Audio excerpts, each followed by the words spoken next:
नमस्कार दोस्तों, आज से हम लोग अपने चैनल पर एनसीईआरटी की साइंस और एसएस के जितने भी टॉपिक हैं वो सारे कवर करेंगे, छठी क्लास से लेकर 10वीं क्लास तक। तो चलिए आज शुरू करते हैं 10वीं क्लास की पॉलिटी के पहले टॉपिक से। सत्ता साझेदारी, संघवाद, जाति, धर्म, लैंगिक मसले, राजनीतिक दल, लोकतंत्र के परिणाम। तो आज का हमारा पहला क्वेश्चन रहेगा, निम्नलिखित में से कौन सा लोकतंत्र में सत्ता के क्षैतिज बंटवारे को निरूपित करता है? कार्यपालिका, विधायक पालिका, न्यायपालिका, या दूसरे नंबर पर केंद्र सरकार, राज्य सरकार या स्थानीय सरकार। तो इसका ऑप्शन सही रहेगा जी पहला, कार्यपालिका, विधायक एवं न्यायपालिका। केंद्र और राज्य सरकारों के बीच सत्ता के बंटवारे की व्यवस्था में बदलाव के लिए आवश्यक है संसद के सदनों में विशेष बहुमत एवं आधे से अधिक राज्यों की मंजूरी होना जरूरी है जी। जनगणना 2011 के अनुसार भारत का लिंग अनुपात 933 से बढ़कर कितना हो गया जी? 943। फेडेकोर का संबंध है पानी के निजीकरण के विरुद्ध आंदोलन से है जी।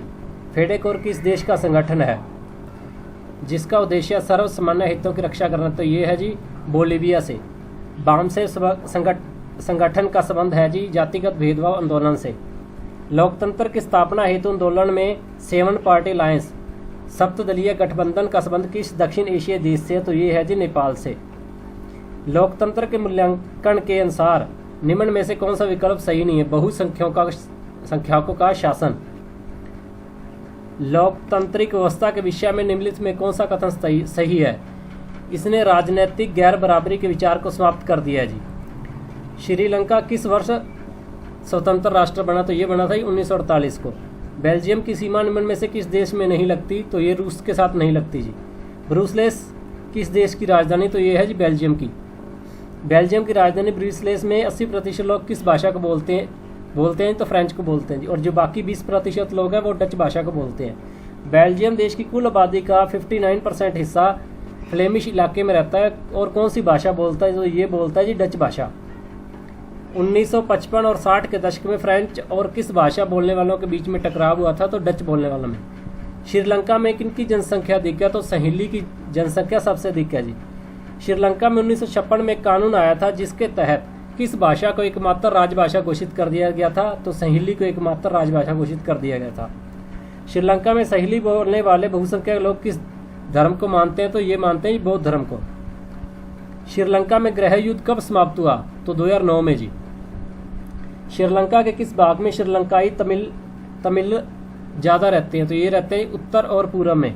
आमतौर पर बेल्जियम में कौन सी 2 भाषाएं बोली जाती हैं? फ्रेंच और डच। बेल्जियम देश किस महाद्वीप में है? तो ये है यूरोप में। 2011 के अनुसार भारत में कितने प्रतिशत लोगों ने हिंदी को अपनी मूल भाषा या मातृभाषा घोषित किया है जी? 43.6% लोग। राज्य पुनर्गठन आयोग की रिपोर्ट को कब लागू किया गया था? 1 नवंबर 1966 को। जब केंद्र और राज्य सरकार से शक्तियां लेकर स्थानीय सरकारों को दी जानी है तो उसे क्या कहा जाता है? सत्ता का विकेंद्रीकरण कहा जाता है जी। निम्नलिखित में से कौन सा विषय केंद्र सूची में नहीं है? कानून और सुरक्षा केंद्र सूची में नहीं है जी। केंद्र राज्य संबंधों में विवाद का एक कारण रहा है राज्यपाल का पद। राज्य सूची से हटाकर समवर्ती सूची में लाया गया जी वन को। संघ सूची का विषय है सीमा शुल्क। समवर्ती सूची का विषय विवाह और विच्छेद। आर्थिक नियोजन एक विषय है समवर्ती सूची का है जी। इनमें से कौन सी समवर्ती सूची का विषय नहीं है? तो पुलिस समवर्ती सूची का विषय नहीं है जी। केंद्र और राज्य सरकार के बीच होने वाले विवादों का निपटारा कौन करता है? तो वो करता है सर्वोच्च न्यायालय, सुप्रीम कोर्ट। नगर निगम के प्रमुख को क्या कहते हैं? तो मेयर कहते हैं जी। भारत में वास्तविक केंद्रीकरण की दिशा में सबसे बड़ा कदम उठाया गया था 1992 ईस्वी में जी, जब ग्राम पंचायत और नगर निगम लागू किया गया था जी। नगर पालिका लागू की गई थी। बड़े बड़े शहरों में स्थानीय शासन चलाने वाले संस्थान को क्या कहते हैं? नगर निगम कहते हैं जी। निम्नलिखित में से कौन सा विषय राज्य सूची में नहीं आता? तो रक्षा राज्य सूची में नहीं आती, ये केंद्रीय सूची है।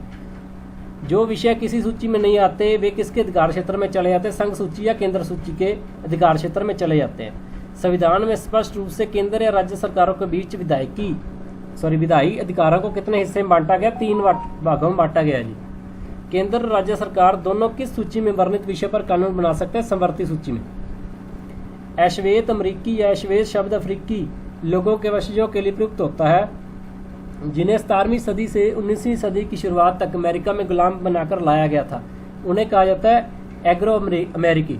अमेरिका में नागरिक अधिकार आंदोलन किसके नेतृत्व में चलाए गए थे? मार्टिन लूथर और किंग जूनियर। एक ऐसा समाज जिसमें सामुदायिक, सांस्कृतिक या जातीय विभिन्नताएं ज्यादा गहरी नहीं होती, उसे क्या कहते हैं? समरूप समाज कहते हैं। समरूप समाज का अस्तित्व किस देश में है? जर्मनी और स्वीडन में। आयरलैंड में कौन से समूह के लोग रहते हैं? कैथोलिक एवं प्रोटेस्टेंट।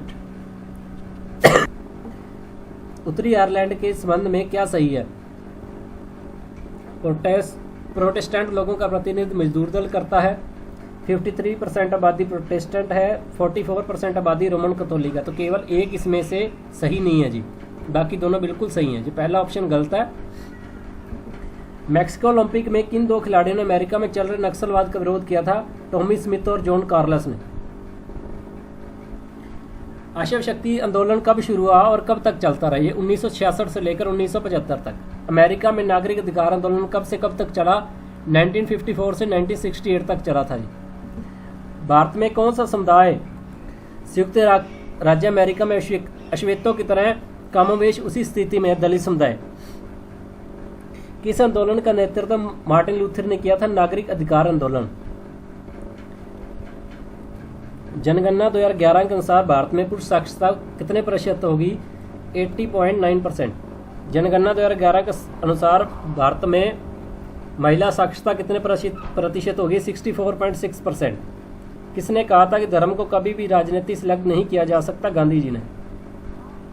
किनका मानना था कि राजनीतिक धर्म द्वारा स्थापित मूल्यों से निर्देशित होनी चाहिए? गांधी जी। एक ऐसा प्रणाली जो पुरुषों को अधिक महत्व देती है और इन महिलाओं की पर शक्ति प्रदान करती है? पितृ प्रदान। ग्रामीण और शहरी स्थानीय निकायों में महिलाओं की कितने प्रतिशत सीटें रक्षित की गई हैं? 33%, 1/3। भारत को धर्मनिरपेक्ष राज्य का दर्जा किसने दिया था? दिया है संविधान ने। इनमें से कौन सा समाज सुधारक थे? ज्योति फुले भी समाज सुधारक थी, अंबेडकर भी और गांधी जी भी। नारीवादी वह पुरुष अथवा स्त्री जो किसमें विश्वास रखते हैं? पुरुष तथा स्त्री के समान अधिकारों में। औरतों के व्यक्तिगत एवं पारिवारिक जीवन में पुरुषों के बराबरी की मांग उठाने वाले आंदोलन को निम्न में से किस नाम से जाना जाता है? नारीवाद आंदोलन।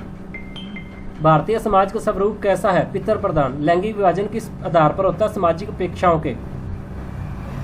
लिंग विभाजन की राजनीतिक अभिव्यक्ति का परिणाम क्या है? इसमें सार्वजनिक जीवन में महिलाओं की भूमिका को बेहतर बनाने में मदद की है। सांप्रदायिक राजनीति से क्या अभिप्राय है? जब राज्य शक्ति का उपयोग बाकी समूह में एक धार्मिक समूह के वर्चस्व को स्थापित करने के लिए किया जाता है।